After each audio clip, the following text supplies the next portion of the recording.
Želim naglasiti da svi moji video uradci na mom YouTube kanalu nipošto ne žele kod vas izazvati sažaljenje. Ispašću malo prepotentan, ali volio bih da oni budu inspirativni, da daju ljudima nadu, da u životu treba biti uporan i da vjerujemo u sebe. Da budemo ono što jesmo, bez obzira što vam drugi govorili. I, naposljetku, da budemo iskreni prema sebi i drugima oko sebe. Volim šetnje jer tako punim baterije i dobivam kreativne ideje koje mi kasnije koriste u radu. Uz to, šetnja je korisna za zdravlje, koje je, složite se, najvažnije svakom čovjeku. Volim jesen jer je prepuna šarnih boja, ugodne temperature i bez napornih komaraca koji ljeti haraju ovim krajem. Srećom, na jugu 2 ima zaista lijepih mjesta na kojima se čovjek može prošetati.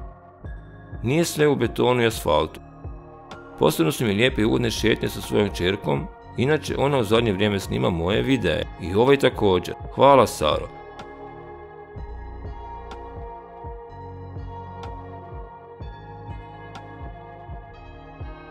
Volim boraviti u prirodi na svježem zraku i barem nakratko odlutati u mislima.